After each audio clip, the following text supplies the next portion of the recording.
प्यारे बच्चों नमस्कार। आप सभी की हिंदी विषय की परीक्षा 17 फरवरी के दिन यानी कि सबसे पहले दिन आपकी हिंदी विषय की परीक्षा होने वाली है और आप सब्जेक्टिव प्रश्न के लिए परेशान थे, तो आज मैं आपके लिए लेकर के आ चुका हूं मात्र 50 ऐसा सब्जेक्टिव क्वेश्चन हिंदी का जो कि इससे बाहर आपके एग्जाम में मैं गारंटी के साथ कह रहा हूं कि एक भी नहीं पूछेगा। लेकिन आपको इन सभी क्वेश्चंस को एक एक करके बहुत ही सुंदर ढंग से देखना होगा, इसका पीडीएफ लेना होगा और अच्छे से रिवाइज कर लेना होगा। तो क्या आप हमारे साथ पढ़ने के लिए सब्जेक्टिव क्वेश्चन के लिए तैयार हैं? तो एक बार कमेंट बॉक्स में यस टाइप करेंगे, फटाफट से लाइक करेंगे और चैनल पे पहली बार आए हैं तो हमेशा का बात बस एक बात कहेंगे कि आप चैनल को सब्सक्राइब जरूर करिएगा, शेयर करिएगा। आइए बात करते हैं हम सब्जेक्टिव क्वेश्चन की, जो कि वेरी 50 सब्जेक्टिव क्वेश्चन मैं आज आपको बताने वाला हूं बहुत ही सुंदर ढंग से, जो कि काफ़ी निचोड़ के बाद यानी कि काफ़ी रिसर्च और काफ़ी मेहनत के बाद वो चीज़ें निकल करके आई है हिंदी के सब्जेक्टिव क्वेश्चन। डन है?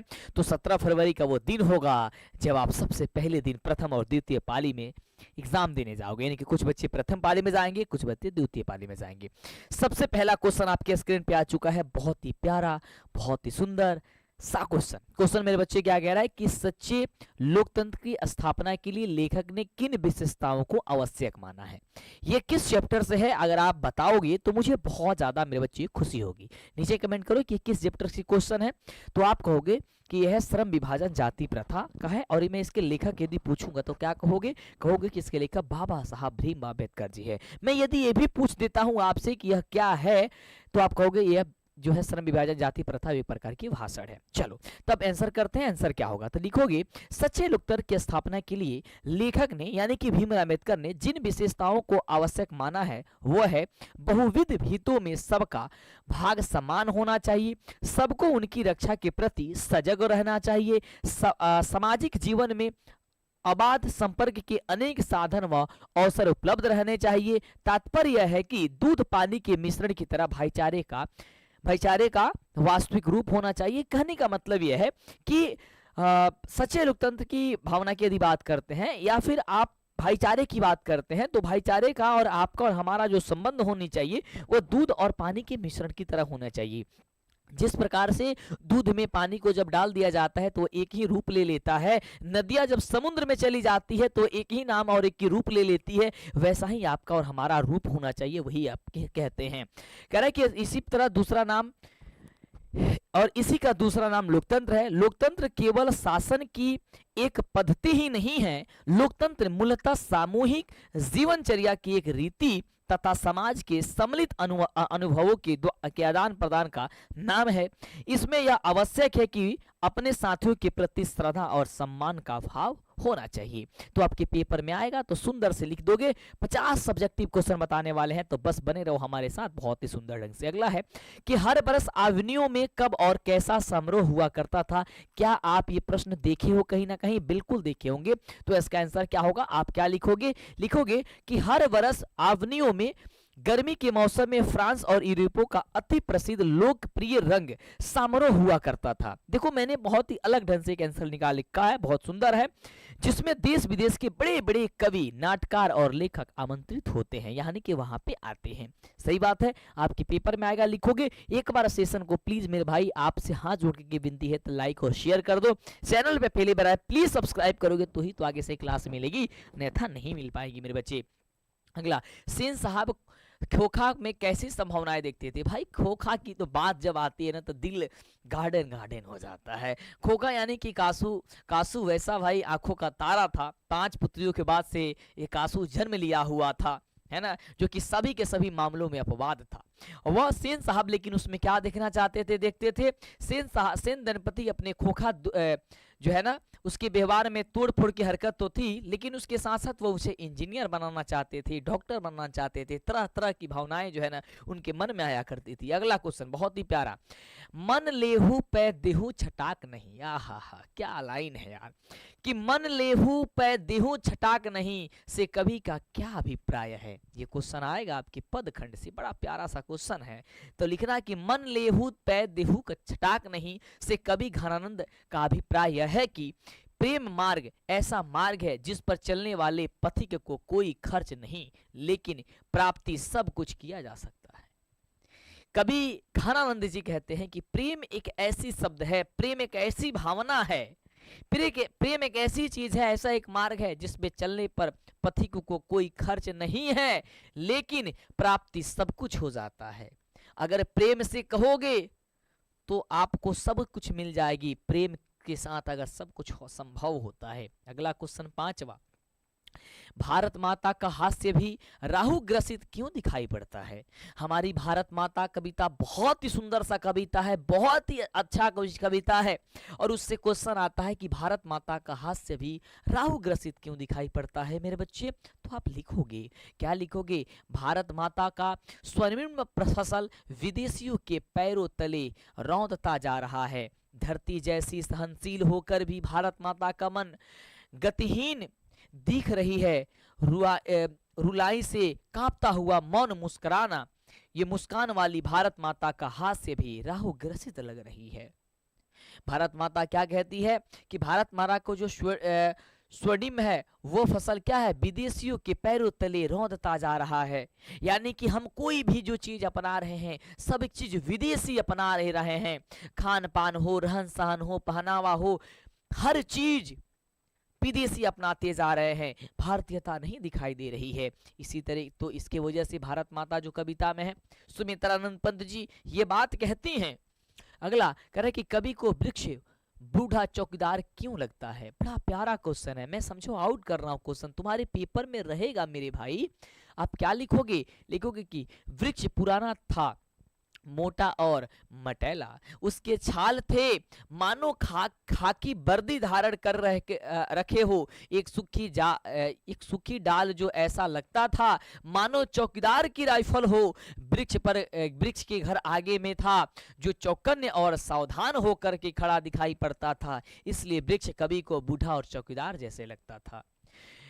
चौकीदार का काम क्या होता है कि वो गेट के सामने खड़ा रहे, डट करके खड़ा रहे, और उसी प्रकार से डट करके खड़ा रहने का काम वृक्ष किया करता था। मानो जो उसकी टहनियां हुआ करती थी, है ना, चौकीदार की जो वो राइफल होती है उसकी तरह दिखाई देती थी। समझ रहे हो? तो इस तरीके से चौकीदार की तरह क्या है, वो बूढ़ा वृक्ष उन्हें दिखाई दिया करता था। अगला क्वेश्चन बड़ा प्यारा है, बहू ने सास को मनाने के लिए कौन सा तरीका अपनाया? अक्सर आप और हम सभी सास और बहू के झगड़े इसके बहुत अच्छे से परिचित हैं। सास बहू के सीरियल भी आती है। आप लोग सीरियल देखते हो, मूवी भी देखते हैं, तो उसमें भी सास बहू के झगड़े तो अलग अलग नखड़े होते हैं। गांव में आस पड़ोस में देखते हो तो सास बहू में झगड़े होते हैं। उसी प्रकार से मंगमा और नंजमा में झगड़ा हो गई, यानी कि सास और बहू में झगड़ा हो गई। अब जब सास बहू में झगड़ा हो गई तो उसको मनाना पड़ा। क्यों मनाना पड़ा? क्योंकि नंजमा को यह बात पता था कि यदि हम अलग रखते हैं तो रंगबा नाम का एक व्यक्ति है जो पैसा मांगना चाह रहा है, जो पैसा है वो चला जाएगा। जब बात आती है पैसे की तो सबका जो मन है ना वो डोल जाता है। तो डोलने के बाद से वो कौन सा तरीका अपनाई मेरे बच्चे? ये कौन से चैप्टर का है? तो कहोगे सर वर्णिका का दही वाली मंगमा चैप्टर का है। जिसके लेखक कौन है तो आप नीचे बताओगे फटाफट से, और इसका हिंदी अनुवाद किसने किया था ये भी बताओगे। तो इसका हिंदी अनुवाद जो है B.R. नारायण ने किया था, लेकिन दही वाली मंगमा के लेखक कौन है मेरे भाई, ये मुझे बताओ। बड़ी सुंदर सी चीजें हैं दही वाली मंगमा के, लेखक कौन है? अरे बोल मेरे भाई फटाफट से, क्या हो जाएगा, फटाफट से जल्दी से नीचे कमेंट कर दिया करो, ठीक है। चलो कहो, लिखना होगा कि जब बहू को रंगप्पा के द्वारा ज्ञात हुआ, यानी कि पता हुआ कि उसकी सास ने रंगप्पा को कर्ज देने के लिए स्वीकृति प्रदान कर दी है, यानी कि पता चला कि रंगप्पा नाम का व्यक्ति पैसा मांग रहा है और वो देने के लिए तैयार हो सकती है या हुई है, तब उसने बेटे को ढाल बना करके पैसे लेने की तरीका सोचने लगी और कही कि भाई इसको कुछ ना कुछ तो तरीका अपनाना पड़ेगा, कोई ना कोई तो चाल चलना पड़ेगा। वह जानती थी कि उसकी सास अपने पोते को बहुत प्यार करती है ना, उसको पता था कि इसकी जो सास है हमारी वो पोते से बड़ी प्रेम करती है। तो उसने किया क्या कि अंततः उसने अपने बेटे को दादी के पास भेज दिया और कह दिया कि तुम वहीं रहना, और वहीं से कहना, जब कहेगी कि तुम अपने मम्मी के पास जाओ, कहना नहीं दादी मैं नहीं जाऊंगा, नहीं तो मैं यहीं रहूंगा, तुम जिद करने लगना। और अंततः दोनों में मेल हो गई और दोनों साथ रहने लगी। अगला क्वेश्चन बड़ा प्यारा है कि मां मंगू को अस्पताल में क्यों नहीं भर्ती कराना चाहती है विचार कर दीजिए भाई। माँ तो माँ होती है, बड़ा सुंदर सी कहानी है, बड़ी सुंदर सी चीजें हैं भाई। अगर तुम आज सीख लिए ना, मैं गारंटी दे रहा हूं आपके पेपर में इससे बाहर नहीं आएगा जो मैं कहानी के माध्यम से तुम्हें जो सिखा रहा हूं ना। सिर्फ मेरी कहानियां यदि सीख लोगे, मैं डंकी की चोट पे कहता हूं भाई, ये गारंटी किसी ने नहीं देगा तुमको यार, और गारंटी ये हम दे रहे हैं, है ना, सीना ठोक के कहते हैं गारंटी हम देते हैं। सुनना ध्यान से।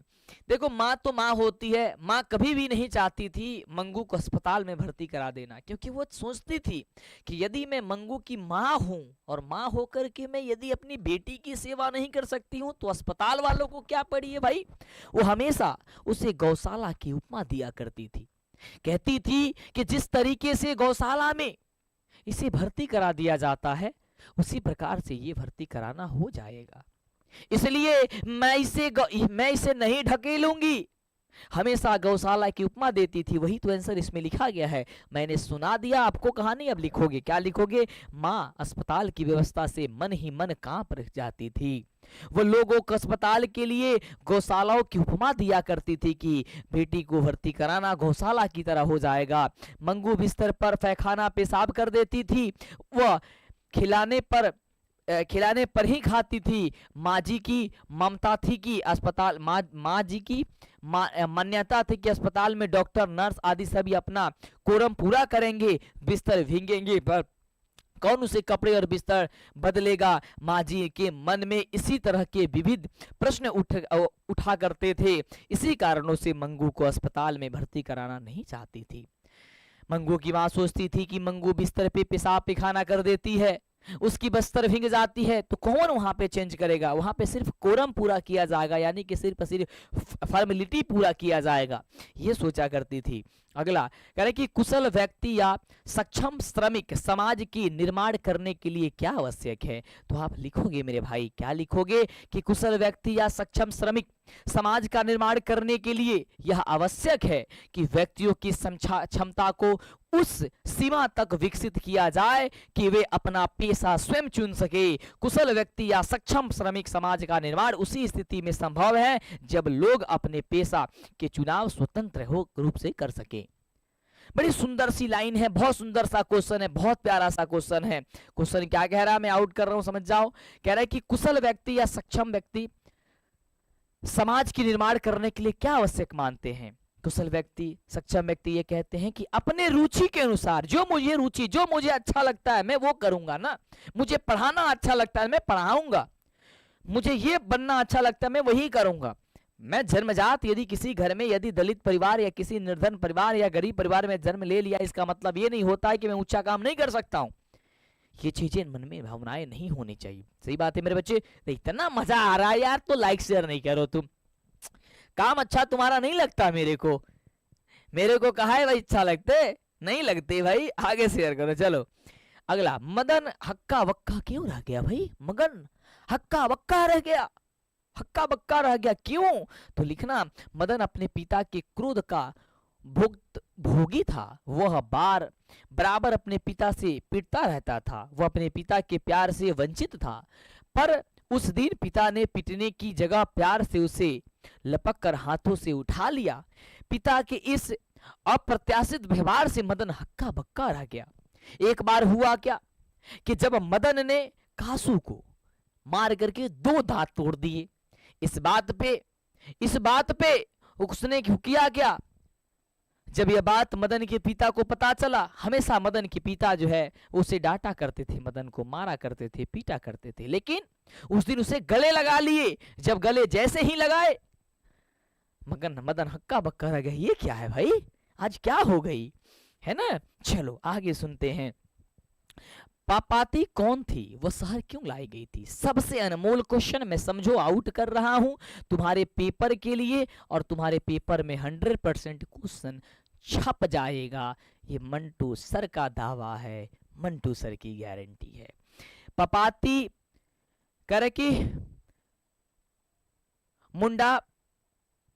मुनाडीपट्टी गांव की वली अमाल यानी कि 12 वर्ष की पुत्री थी, उसकी तबीयत खराब थी, अतः बड़े डॉक्टर ने दिखाने के लिए वह शहर लाई गई थी। आप इसको अपने ढंग से भी लिख सकते हो। क्या लिखोगे कि पपाती कौन थी, तो कहो कि पपाती बली अमाल की बेटी थी, उसे मेनिंजाइटिस रोग था, उस रोग को ठीक करने के लिए, इलाज करने को दूर करने के लिए उसे लाया गया था।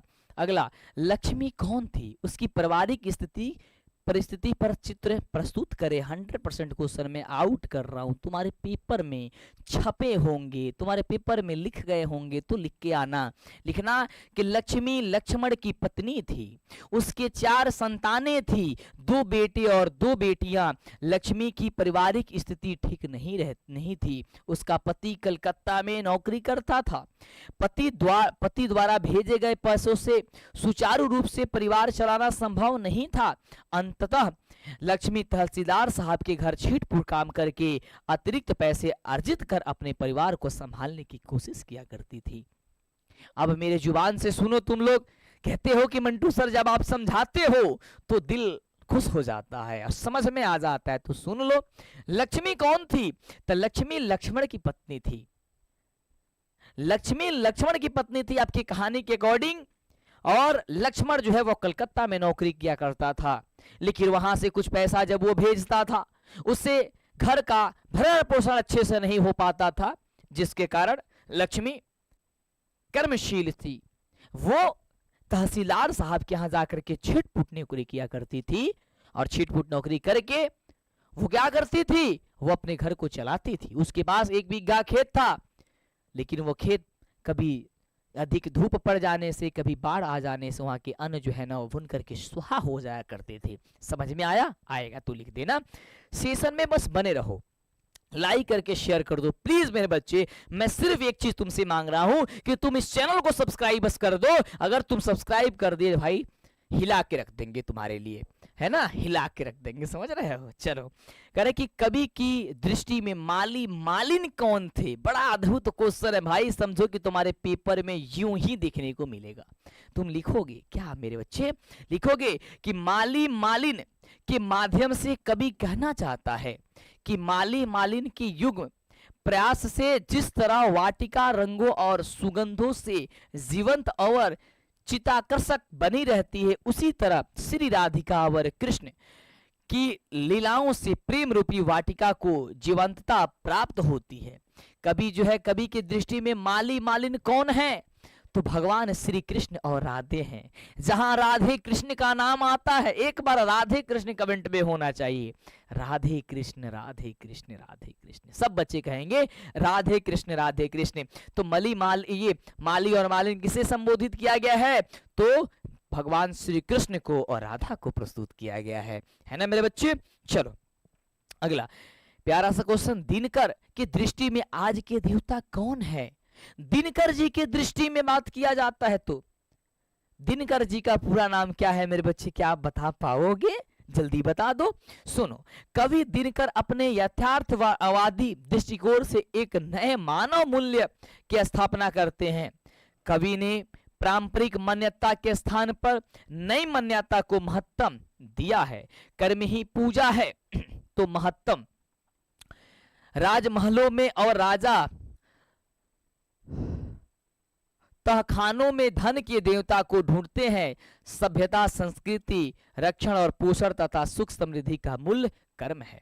मेरे बच्चे, दिनकर की दृष्टि में आज के देवता कौन है, तो दिनकर की दृष्टि में जो आज के देवता हैं वो कर्म है। दिनकर की दृष्टि में नए मानव मूल्य की स्थापना करते हैं। कवि ने पारंपरिक मान्यता के स्थान पर नई मान्यता को महत्व दिया है। कर्म ही पूजा है को महत्ता राजमहलों में राजा और तहखानों में धन को देवता को ढूंढते हैं। सभ्यता, संस्कृति, रक्षण, पोषण तथा सुख समृद्धि का मूल्य कर्म है। आगे बढ़ते अगले क्वेश्चन की ओर करें, मनुष्य की छायाएं कहां और क्यों पड़ी हुई है। तो मेरे बच्चे आप लिखोगे कि मनुष्य की छायाएं हिरोशिमा शहर के झुलसे हुए पत्थरों और उजड़ी सड़कों पर पड़ी हुई है। कहां पड़ी हुई है, तो लिखो मनुष्य की छाया हिरोशिमा शहर के झुलसे हुए और पत्थरों और उजड़ी हुई सड़कों पर पड़ी हुई है। हिरोशिमा शहर के बीचों बीच मानव निर्मित विध्वंसक परमाणु बम का सूरज बरस पड़ा, जिसकी अग्नि बम अग्नि में मानव जल करके भाप बन करके खत्म हो गया। कह रहा है कि ये छाए मानव जाति के गत कर्मों के विनाश का सबूत है, जो आज भी हिरोशिमा में मंडराता है। और आज भी देखा जाता हिरोशिमा में कि वहां पे वो चीजों की जो बम गिराई गई थी, परमाणु जो बम गिराई गई थी, वहां आज भी जो लोग हैं वो जो जन्म लेते हैं, जो मेरे बच्चे जन्म लेते हैं, वो वहां पे किसी ना किसी अंग से भंग होते हैं, है ना। अगला क्वेश्चन करे कि झोले में मछलियां लेकर के बच्चे पतली गली में दौड़ते हुए क्यों घुस गए। भाई बड़ा प्यारा सा लाइन है, बड़ा सुंदर सा लाइन है, आप सुनोगे। लिखो ना कि झोले में मछलियां लेकर के बच्चे दौड़ते हुए पतली गली में इसलिए घुस गए क्योंकि उस गली में घर नजदीक पड़ता था। बाजार का दिन होने के कारण रास्ते में भीड़ बहुत ज्यादा थी। उसने जाने से पहले जाने में उन्हें घर पहुंचने में ज्यादा समय लग जाता और झोले की मछलियां मर जाती, इसलिए उन्होंने सोचा कि मैं पतली गली का इस्तेमाल कर लेता हूं। यानी कि झोले में मछलियां लेकर के पतली गली में वो इसलिए भागे क्योंकि पतली गली से होते हुए जो रास्ता था वो क्या था, काफी नजदीक था। झोले में कितनी मछलियां थी तो कहोगे सर 3 मछलियां थी। एकदम कहानी को एकदम अद्भुत तरीके से पढ़ो, बढ़िया तरीके से पढ़ो। लखनऊ और रामपुर से बिरजू महाराज का क्या संबंध रहा है मेरे भाई, तो आप कहोगे कि लखनऊ में बिरजू महाराज का तथा रामपुर में उनकी तीनों बहनों का जन्म हुआ था। बचपन में बिरजू महाराज रामपुर वहां के नवाब के आमंत्रण पर यानी अपने पिता के साथ नाचने जाया करते थे। क्या करते थे, नाचने जाया करते थे। तो लखनऊ और रामपुर से बिरजू महाराज का क्या संबंध है, क्या तुम छोड़ के चले आओगे। अरे नहीं रे मेरे भाई। अगला, बढ़ते नाखून द्वारा प्रकृति मनुष्य को क्या याद दिलाती है। हम नाखून को बार बार काट देते हैं लेकिन यह नाखून बार बार बढ़ जाती है। ये नाखून बार बार बढ़ जाती है, यह क्या याद दिलाती है। क्वेश्चन ये पूछ रहा है तो आप लिखोगे मेरे भाई कि बढ़ते नाखून द्वारा प्रकृति मनुष्य को याद दिलाती है कि उसके नाखून को स्मृति नहीं किया जा सकता है। प्रकृति मनुष्य को याद दिलाती हुई कहती है कि तुम लाख वर्ष पहले के अपने नखों और दांतों का अवलंबित जीव हो, वास्तव में तुम अभी भी पशु ही हो। उन्हीं की तरह आचरण करने वाले तुम इतने सभ्य हो गए हो, फिर भी तुम पशु की तरह हिंसक, जड़, क्रोधी, श्लाघु और विवेकहीन हो। कहता है कि जो नाखून है बढ़ता है और नाखून कहता है कि भूल मत जाना, ये भूल मत जाना कि तुम भी एक दिन पशु की तरह हुआ करते थे। तुम भी अपने नख का इस्तेमाल और दांत का इस्तेमाल किया करते थे। भले ही आज तुम सभ्य हो चुके हो, भले ही तुम्हारे पास बहुत अच्छी दिमाग आ चुकी है, अच्छी सोच आ चुकी है, लेकिन अभी भी तुम्हारे अंदर वही ईर्ष्या वाली भावना है, वही क्रोधी वाली भावना है, वही हिंसक वाली भावना है। अभी भी तुम विवेकहीन हो, यह याद दिलाती है। ये मजा आ रहा है। एक बार यदि मजा आ रहा है तो सारे बच्चे थम्स अप करेंगे, लाइक करके एकदम शेयर करेंगे। मजा आ रहा है तो बताएंगे और सेशन को इतनी शेयर करेंगे कि भाई परीक्षा के पेपर में हिल जाए सब।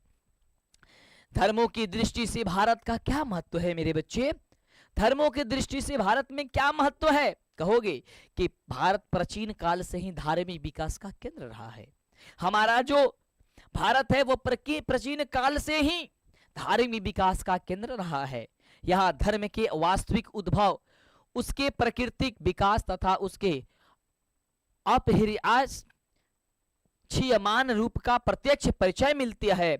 भारत में वैदिक धर्म की भूमि है, बौद्ध धर्म की यह जन्मभूमि है, पारसियों के जरयुस्त्र धर्म की यह शरणशिली है।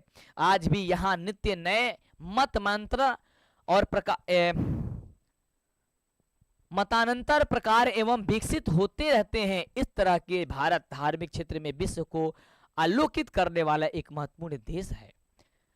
अगर धर्मों की दृष्टि से बात किया जाए, मैं अपने शब्दों में बोल रहा हूं, इसकी लैंग्वेज यदि समझ में नहीं आ रही होगी तो मेरे भाषा में सुन लो कि धर्मों की दृष्टि से भारत का क्या महत्व है।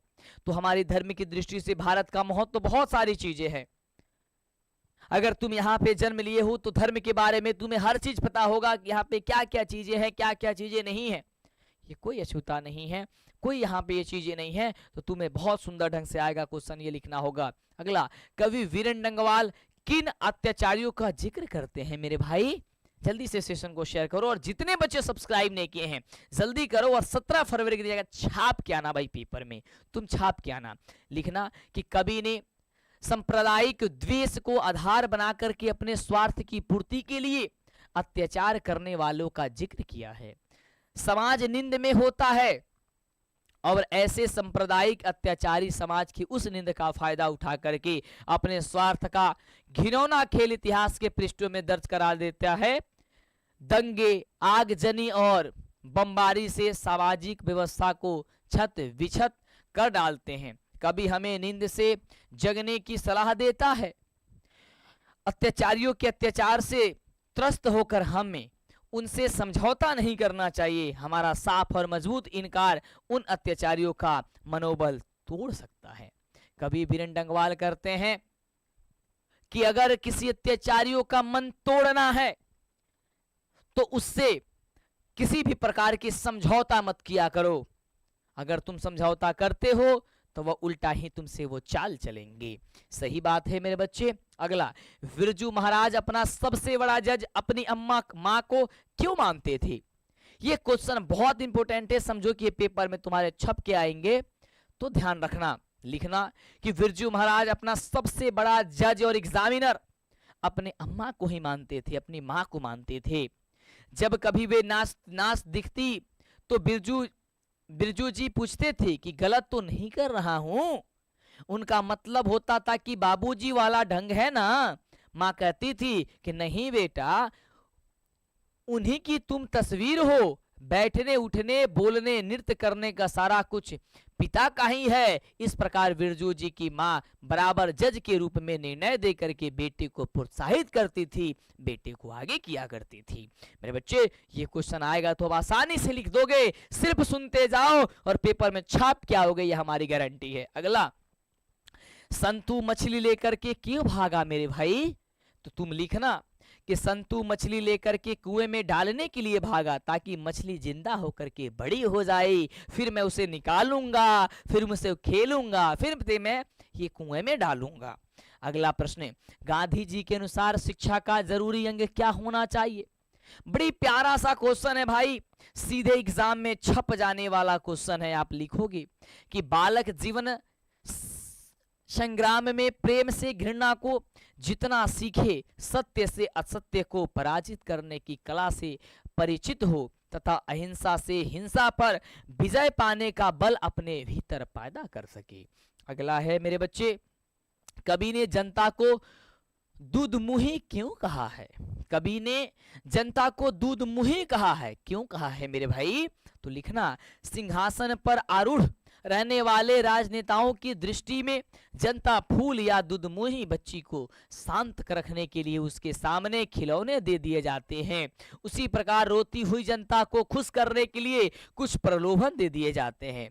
ये अगर लाइन तुम समझ लिए ना तो जीवन की बहुत सारी चीजें तुम समझ जाओगे मेरे भाई। कह रहा है कि कवि ने जनता को दूधमुही क्यों कहा है? दूधमुही कहा है जिस प्रकार से मेरे बच्चे, जिस प्रकार से बच्चे जब रोने लगते हैं ना तो माँ उसे दूधमुही यानी कि दूध पीने वाला दे देती है या दूध पिलाने लगती है तो बच्चा चुप हो जाता है।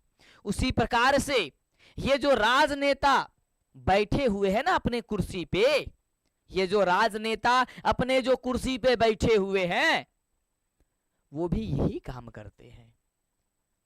जनता को कोई प्रलोभन दे देते हैं, कहते हैं कि मैं तुम्हें 5 किलो अनाज दूंगा, कहते हैं कि मैं तुम्हें 2000 रुपये किसान कार्ड से दूंगा, कहते हैं कि ये होगा, देश कितना पीछे जा रहा है कोई मतलब नहीं है, मैं ये चीजें बनवा दे रहा हूं तुम लोगों के लिए, लेकिन वो बनती नहीं है, वैकेंसियां नहीं आएंगी, नौकरी बच्चों का नहीं लगेगा, बेरोजगारी होंगी, लेकिन कोई ऐसी चीज दे देंगे जिससे प्रलोभन में जनता फंस जाएगी। समझ रहे हो? तो ये कहानी के माध्यम से सीख गए हो तो आप एग्जाम में लिख दोगे। अगला, हमारी नींद कविता किस प्रकार के जीवन का चित्रण करती है? तो लिखोगे मेरे भाई कि हमारी नींद अर्थात हमारी लापरवाही या आराम पसंद जीवन आगे बढ़ने में बाधक है, अर्थात ये सब चीजें गतिशील जीवन की गति को शिथिल करता है। परंतु हमारा जीवन विश्व परिस्थिति उत्पन्न करने वाली हमारी नींद की परवाह बिना किए भी आगे बढ़ता ही जाता है। कविता में हमारी नींद से उत्पन्न बाधा का बिना परवाह किए आगे बढ़ता जाता है। तो ये जो आएगा आपके एग्जाम में क्वेश्चन, 25 नंबर क्वेश्चन हम लोग पहुंचे हैं, सुंदर ढंग से प्यार से अच्छे से लिख के आओगे, 100% तुम्हारे नंबर को मिलेंगे। अगला मेरे बच्चे कह रहा है कि बेटे के आंसू कब कब आते हैं और क्यों आते हैं। भाई जो बेटे के आंसू है वह कब आते हैं और क्यों आते हैं। बहुत सारे बच्चे जो है ना वो लगेंगे तरह तरह की बातें कहने, ये तो मैं बता दूंगा, नहीं पाठ के आधार पे बताना होगा। तो जल्दी से चैनल को सब्सक्राइब तो करना पड़ेगा, जल्दी से कर लो। लिखना, बेटा माँ की गोद में बैठना चाहता है। जिस प्रकार से अंगा में अक्षर सीखने में विफल आ जाती है, बार बार कोशिश करने पर भी सफलता हाथ नहीं लगती है, हताश और विवश होकर के वह अनायास रो पड़ता है। अंगा अक्षर ज्ञान की विफलता पर ही बेटे को आंसू आ जाते हैं। बड़ी सुंदर सा लाइन है, बड़ी प्यारा सा कहानी है, सॉरी कहानी बोले, ये कविता है। अगला, बड़े डॉक्टर पपाती के बारे में पूछताछ क्यों कर रहे थे।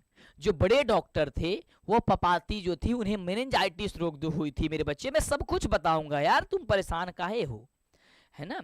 मेनिंजाइटिस जो रोग हुई थी तो वो आखिर क्यों पूछ रहे थे। तो बड़े डॉक्टर पपाती के बारे में इसलिए पूछ रहे थे क्योंकि वो मेनिंजाइटिस रोग के खतरनाक रोग के बारे में वो खुद पढ़ करके आए हुए थे।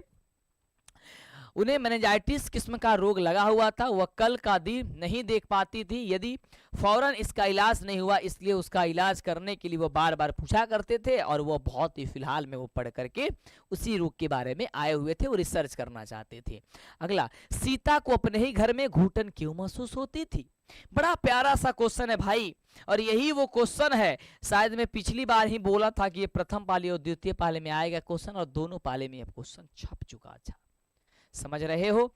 कह रहा है कि सीता अपने घर में घुटन इसलिए महसूस करती है क्योंकि सीता के 3 बेटे, बहुए और पोते पोतियां सब भरे पड़े हैं घर में। मात्र बच्चों को छोड़ करके उससे किसी को लगाव नहीं है। बच्चे भी जब आकर के उसके पास खेलते कूदते हैं तो बहुए चीखती चिल्लाती है, कहती है तुम वहां जाकर के क्या कर रहे हो। को बेटा पास आकर के उसका हाल चाल नहीं पूछता, न कभी आकर के बैठता। कभी भी सीता के जो बेटे हैं कभी भी हाल चाल नहीं पूछा करते थे, कभी भी पास आकर के नहीं बैठा करते थे। बहुएं अक्सर जली कटी सुना दिया करती थी, हमेशा उसे जली कटी जो है ना वो सुनाया करती थी। तीनों बेटों ने तय कर लिया कि सीता बारी बारी से एक घर के यहाँ रहेगी और उसके यहाँ ही खाना खाएगी। इसी कारण सीता अपने घर में क्या है, घुटन महसूस कर रही थी। उसके घर में सब कुछ था, लेकिन फिर भी वो अपने घर में घुटन महसूस किया करती थी। कौन? सीता अपने घर में घुटन महसूस किया करती थी। अगला, घर शहर और देश के बाद कवि किन चीजों को बचाने की बात करता है और क्यों। कवि जो है वो घर शहर और देश को बचाने की बात कहते हैं, किसको और बचा देने के लिए कहते हैं कि घर शहर और देश के बाद कवि नदियों और हवा, भोजन, जंगल और मनुष्य को बचाने की बात करता है। क्योंकि नदियां, हवा, अन्न, फल, फूल जीवनदायक है, इनकी रक्षा नहीं होगी तो मनुष्य के स्वास्थ्य की रक्षा नहीं हो सकती है। वो कहते हैं कि घर की रक्षा, शहर की रक्षा, देश की रक्षा तो करनी चाहिए, लेकिन उसके साथ साथ भोजन की रक्षा, हवा की रक्षा, जंगल की रक्षा, सबकी रक्षा करनी चाहिए, तभी तो मनुष्य स्वस्थ हो पाएगा। अगला, मनुष्य की छाया कहाँ और क्यों पड़ी हुई है। मेरे बच्चे तो आप क्या लिखोगे भाई, मेरे तो लिखोगे। मनुष्य की छाया हिरोशिमा शहर के झूलसे हुए पत्थरों और उजड़ी सड़कों पर पड़ी हुई है। हिरोशिमा शहर के बीचों बीच मानव निर्मित विध्वंसक परमाणु बम का सूरज बरस पड़ा, जिसकी अग्नि में मानव जलकर भाप बन गया। ये छाए मानव जाति के गत कर्मों के विनाश कर सबूत है जो आज भी हिरोशिमा में मंडराता रहता है। जो आज भी क्या रहता है मेरे भाई, तो हिरोशिमा में मंडराता हुआ दिखाई देता है, मंडराता रहता है। लेखक के अनुसार आदर्श समाज में किस प्रकार की गतिशीलता होनी चाहिए? आप लिखोगे कि किसी भी वांछित परिवर्तन का प्रभाव समाज के एक छोर से दूसरे छोर तक संचारित हो जाना चाहिए। अगला, लेखक के अनुसार सफलता और चरितार्थ का क्या है? चरितार्थ क्या है? तो आप लिखोगे मेरे भाई कि सफलता और चरितार्थ दो चीज हैं। किसी भी प्रकार अपने लक्ष्य को पा लेना सफलता है, किंतु दूसरों से मैत्री, प्रेम, सबके मंगल से योगदान करना तथा स्वयं उसमें भागीदार होना, ये चरितार्थ है। क्या है? ये चरितार्थ है। अगला, बड़ा प्यारा क्वेश्चन आ गया मेरे भाई, बड़ा सुंदर सा क्वेश्चन है। क्वेश्चन क्या कह रहा है? एक बार जल्दी से सेशन को लाइक शेयर करो। ये लेखक ने पटना से नागरी का क्या संबंध बताया है भाई? तो लिखना, पदाटिकम नामक एक नाटक से जानकारी मिलती है कि पाटलिपुत्र यानी कि पटना को नगर कहते हैं।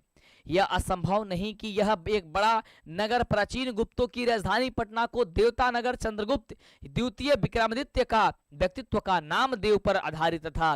देवनगर की लिपि होने से भारत की प्रमुख लिपि को बाद में देवनागरी नाम भी इसे दे दिया गया। क्या दे दिया गया?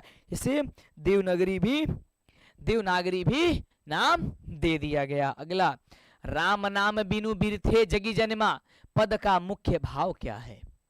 क्या कह रहा है कि राम नाम बिनु बिरथे जगी जनिमा पद का मुख्य भाव क्या है? आप लिखोगे, गुरु नानक ने इस पद में पूजा पाठ, कर्मकांड और बाह्य वेशभूषा की निरर्थकता सिद्ध करते हुए सच्चे हृदय से राम नाम के स्मरण और कीर्तन का महत्व प्रतिपादित किया है। उन्होंने कहा है ये सब कुछ होने के साथ साथ भगवान प्रभु श्री राम नाम का नाम होना चाहिए, है ना। उन्होंने कहते हैं क्योंकि नाम कीर्तन से ही व्यक्ति को सच्ची शांति मिलती है और वह इस दुखमय जीवन से पार पहुंच जाता है। कहते हैं कि यदि भगवान प्रभु श्री राम का यदि नाम लिया जाएगा तो सारी चीजें, सारी झंझट, सारी दुखें जो होगी वह समाप्त हो जाएंगी। अगला, नेताओं के बारे में कवि प्रेमघन की क्या राय है? क्या राय है मेरे बच्चे?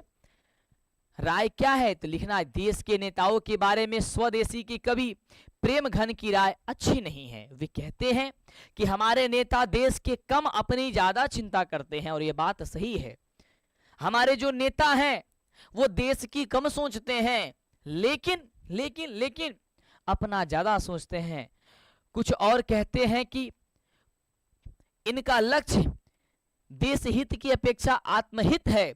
ये अपने स्वार्थ में इतने लीन हैं कि इनके बाल बच्चे भी इनके वश में नहीं हैं। ये असामाजिक कार्यों में संलिप्त हो गए हैं। कवि को चिंता है कि जब वे अपना घर परिवार ही नहीं संभाल सकते तो ये देश की बागडोर को कैसे संभालेंगे। वो कहते हैं कि ये लोग तो अपने घर को नहीं संभालेंगे हो तो देश की बागडोर को कैसे संभालेंगे। ये इनसे कुछ भी उम्मीद करना ख्वालों की दुनिया में सैर करना है। सच भी है, जो अपनी धोती नहीं संभाल सकता वो देश क्या संभालेगा। जो अपन धोती जे ना संभाली वो देश के कैसे संभाली। जो परिवार को रास्ते पर नहीं ला सकता वो राष्ट्र को सही रास्ते पर कैसे लाएगा बाबू। वो कैसे चलाएगा, नहीं ना चलाएगा। तो ये आएगा पेपर में, तो लिखना, हिरोशिमा कविता से हमें क्या सीख मिलती है बाबू। तो तू लिखिया, यह कविता एक ओर जहां अतीत की विषणतम मानवीय बर्बरता की साक्ष्य है, वही दूसरी ओर आणविक आयुधों की होड़ में फंसी है। आज की वैश्विक राजनीतिक से उपजते संकट की आशंकाओं को भी अभिव्यक्त करती है। अगला मेरे बच्चे बहुत प्यारा है कि मंगमा की बहू ने विवाद निपटाने में पहल क्यों की। तो उसको पता था कि रंगप्पा नाम का व्यक्ति धन हड़पना चाह रहा है, धन को लेना चाह रहा है। तो यदि हम अभी धन को नहीं लेंगे, यदि अपने सास से समझौता नहीं करेंगे तो दिक्कत हो जाएगा। अगला, धरती कब तक घूमेगी कहानी के शीर्षक की सार्थकता क्या है बता दीजिए। तो लिखना, धरती कब तक घूमेगी कहानी का शीर्षक का सार्थकता एक सटीक है। यह शीर्षक लाक्षणिक एवं प्रतीकात्मक है। जिस तरह धरती सूर्य के चारों ओर घूमती रहती है, उसी तरह धरती स्वरूप सीता माँ अपने बेटे के चारों ओर बारी बारी से घुमा करती थी। जिस प्रकार से पृथ्वी सूर्य के चारों ओर चक्कर लगाती रहती है, वैसे ही सीता अपने बेटे और बहुओं के प्रति चारों ओर चक्कर लगाया करती थी। आखिर धरती कब तक घूमेगी, वह भी अपने बेटों से अपमानित होकर। किससे अपमानित होकर? अपने बेटों से अपमानित होकर के। अगला, नदी की बाढ़ का विकराल रूप देखने के बावजूद मनुष्य वहां क्यों नहीं खिलता है? तो आप लिखोगे, नदी की बाढ़ का विकराल रूप देखने के बाद भी मनुष्य वहां नहीं खिसकता है। खिसकता है क्यों? तो लिखना, खिसकता, खिसका, उसने नदी के किनारे ही घर बनाया, नगर और जनपद भी नदी के किनारे ही बने, और इस तरह नदी के किनारे ही सभ्यता को विकास हुआ। सभ्यता को विकास हुआ। मनुष्य नदी से जुड़ा है क्योंकि वह उसके सुख दुख के गीत गाती अनवरत बहती रहती है। मनुष्य उसका पानी पीकर उसके पानी से खेत सींच अनाज उत्पन्न कर जी रहा है। नदी ने उसके खेतों को अपनी मिट्टी दे करके उर्वरक बनाया। नदी ही प्यारे साथियों से देती है खाने को, मछली नदी देती है जिंदगी, नदी देती है गति, नदी देती है आशा और उमंग। ऐसी नदी को छोड़कर मनुष्य कहाँ बसेगा? प्यारे साथियों नमस्कार, कैसे हैं आप? लाइन है, बड़ी प्यारा सा लाइन है। कहते हैं कि नदी की बाढ़ का विकराल रूप देखने के बावजूद भी हम लोग के यहाँ बाढ़ आती है। हम बिहार के गोपालगंज जिले से हैं, हमारे यहाँ बाढ़ आती है, लेकिन फिर भी हम छोड़ करके नहीं जाते हैं। क्यों? क्यों इसलिए नहीं जाते हैं कि नदी जो है वो हमें जिंदगी देती है। नदी जो है हमें बहुत सारी चीजें देती है, खाने को देती है ना। नदी हमें उपजाई भूमि देती है, हर चीज देती है, तो इसलिए नहीं जाते। हमारे ये कवि कहते हैं, कह रहा है कि कवि वीरेन डंगवाल ने मनुष्य धमाके से कहाँ देवी जागरण हुआ? तो आप लिखोगे कि कवि वीरेन डंगवाल के अनुसार धमाके के साथ गरीब वस्तु में देवी जागरण हुआ था। ये आएगा क्वेश्चन, आप लिखोगे। अगला बहुत प्यारा क्वेश्चन, आप 40 क्वेश्चन पढ़ लिए हैं, सिर्फ 10 क्वेश्चन और है। मेरे बच्चे शांति से बैठ करके पढ़ लो मेरे भाई, बहुत सुंदर सी क्लास है, पढ़ लेना। अम्बेडकर की दृष्टि में जाति प्रथा आर्थिक पहलू से भी हानिकारक है, कैसे? तो आप लिखोगे कि अंबेडकर की दृष्टि में जाति प्रथा आर्थिक पहलू से भी हानिकारक है, क्योंकि यह मनुष्य की स्वाभाविक प्रेरणा रुचि तथा उसकी आत्मशक्ति को दबा करके उसे अस्वाभाविक नियमों से क्या करता है? जकड़कर निष्क्रिय बना देती है। मनुष्य बार बार नाखून को क्यों काटता है? मनुष्य बार बार नाखून को इसलिए काटता है, लेकिन मनुष्य कहता है कि मैं भुला देना चाहता हूं कि मैं पहले पशु हुआ करता था, मैं भुला देना चाहता हूं कि मैं पहले जंगली था। इसलिए मनुष्य बार बार नाखून को काटता है। नाखून पशुता के प्रतीक है। मनुष्य की पशुता को जितनी बार काटा जाता है वह उतनी ही बार भी जन्म ले लेती है, और मनुष्य की वह अपने से पशुता को निकाल करके सच्चे अर्थों में मनुष्य बनना चाहता है, सच्चे मनुष्य बनना चाहता है। अतः पशुता के प्रतीक नाखून जब भी बढ़ते हैं तब मनुष्य कहता है लाओ इसे काट देते हैं, लेकिन नाखून कहती है तुम काटेगा हम बढ़ेंगे, तुम्हें यह बात याद दिलाएंगे कि तुम भी एक दिन पशु हुआ करते थे, पशु की भांति कार्य किया करते थे। अगला, मछली और दीदी में क्या समानता थी? मेरे बच्चे बड़ी प्यारा सा क्वेश्चन है, सीधे एग्जाम में छपने वाला क्वेश्चन है। लिखोगे, जिस तरह मछली बेजुबान होती है, जिस तरह मछली बेजुबान होती है, अपनी पीड़ा व्यक्त नहीं कर पाती है, उसी तरह दीदी भी बेजुबान है और वह अपनी अंत व्यर्थता प्रकट नहीं कर पाती है ना। उसी प्रकार दीदी भी बुखार हुई थी, दीदी को वह कप रही थी, उसी प्रकार वो भी कुछ नहीं कह पा रही थी। नेताओं के बारे में कवि को क्या राय है? तो आप लिखना, नेताओं के संबंध में कवि व्यंग्यात्मक शैली में कहता है कि जो अपनी ढीली ढीली धोती को नहीं संभाल सकता है, जो अपनी ढीली धोती को नहीं कभी संभालेगा, वो क्या देश को चलाएगा? वो देश को कैसे चलाएगा? यदि हम ऐसे नेताओं से देश के विकास की यदि बात सोचते हैं तो ये कभी कदापि संभव नहीं है। ये देश को कम अपना ज्यादा सोचते हैं, है ना। ये देशभक्त कम, अपना भक्त ज्यादा है, बेटे भक्त ज्यादा है, परिवार भक्त ज्यादा है। तो यह हम लोगों की क्या ख्याल रखेंगे? ये इनसे उम्मीद करना ही हम लोग की नासमझी है। जो अपने को नहीं संभाल सकते वे देश को क्या ही संभालेंगे? ऐसा सोचना बुद्धि के विपरीत विचार करने जैसा बात है। अगला, कभी किस तरह के बंगाल में एक दिन लौट करके आने की बात करता है? तो लिखोगे कभी एक दिन हरे भरे बंगाल में लौट कर आने की बात करता है, जिसमें अनेक नदियां बहती और उसके किनारे पर धान के खेत लहलहाते हैं। क्या करते हैं? धान के खेत लहलहाते हैं। बेटे के लिए अंगा का क्या अर्थ है और क्यों? तो लिखना ये अंगा है, ठीक है, लिखना एक बेटा छोटा सा जो होता है वो देवनागरी लिपि में हिंदी के वर्णों को लिखना सीख रहा है।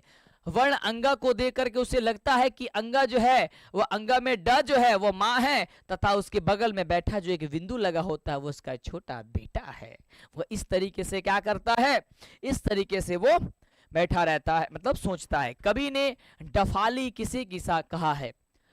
डफाली किसे कहा है? बढ़िया क्वेश्चन, आउट होने वाला क्वेश्चन। कह रहे हो कि कवि प्रेमघन कहते हैं, क्या कहते हैं भाई?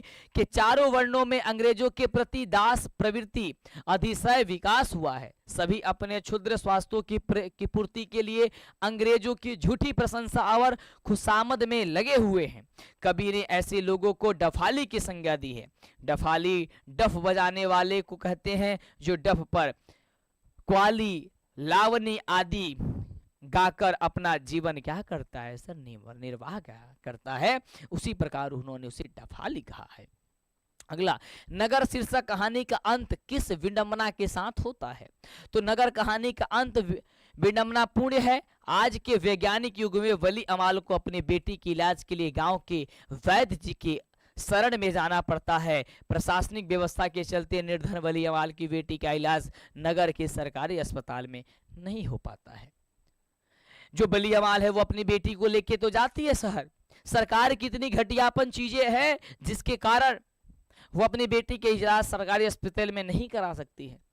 जब वहां शहर जाती है उसे कभी कभी यहाँ वहाँ बहुत सारी चीजें नियम को दिखाया जाता है। ये हमारी वर्णिका वाला जब कहानी देखोगे ना, जो बच्चे देखे होंगे भाई कहीं दिक्कत होता ही नहीं होगा। अभी तुम पढ़ रहे इतनी अच्छे कहानी से मुझे नहीं लग रहा है कि पूरे बिहार में तुम्हें ऐसा कोई समझा भी रहा होगा।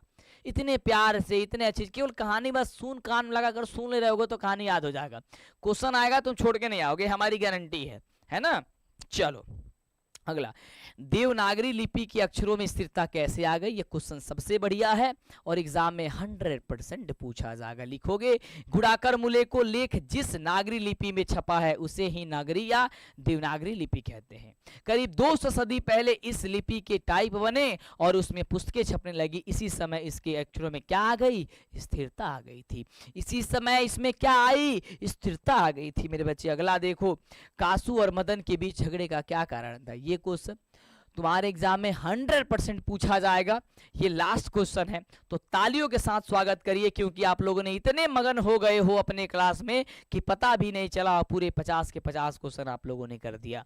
आप लिखोगे कासू और मदन के बीच झगड़े के कारण मात्र बाल हट था। कासू ने मदन और उसके मित्रों के लट्टू नचाते देखा तो उसकी तबीयत मचल गई, यानी कि तबीयत का मतलब उसका मिजाज मचल गया कि यार मेरे को भी खेलना है। वो भी लट्टू नचाना चाहता था, पर कासू से अपमानित प्रणालित मदन नहीं चाहता था कि कासू लट्टू नचाए।